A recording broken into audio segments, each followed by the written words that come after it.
अस्सलाम वालेकुम। आप देख रहे हैं पीए न्यूज एचडी और मैं हूं आपके होस्ट सादिया बतूल।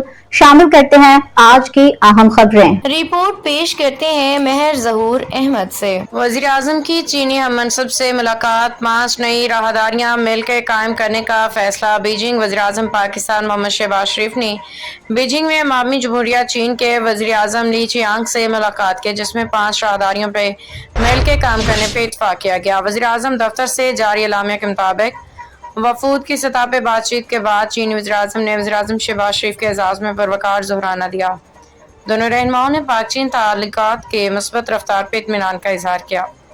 वज़ीर आज़म शहबाज शरीफ ने पाकिस्तान की इलाक़ाई सालमियत, खुद मुख्तारी और समाजी और इक़्तिसादी तरक्की के लिए गैर मुतज़लज़ल हिमायत पर चीनी क़यादत और अवाम का शुक्रिया अदा किया।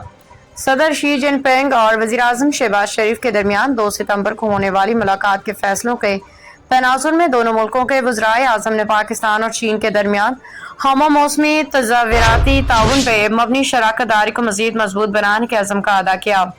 इस मौका पे मुश्तरका एक्शन प्लान 2024 से 2029 पे दस्तखत हुए, जिसे अहम पेशरफ्त करार दिया गया। वज़ीर आज़म ने कहा कि पाकिस्तान की इस्लाहाती कोशिशों के मुस्बत नताइज चीन की भरपूर हिमायत से मुमकिन हुए हैं। उन्होंने जल्द चीनी कैपिटल मार्केट में पांडा बॉन्ड्स जारी करने के पाकिस्तान के इरादे से भी आगाह किया। उन्होंने सी पैक को पाकिस्तान की तरक्की के लिए अहम करार दिया। कराक्रम हाईवे और रेलवे लाइन 1 की बहाली और गवादर पोर्ट के जल्द फाल होने पर जोर दिया। न्यूज स्टूडियो से अब तक के लिए इतना ही। मजीद खबरों और अपडेट्स के लिए देखते रहिए पीए न्यूज एचडी।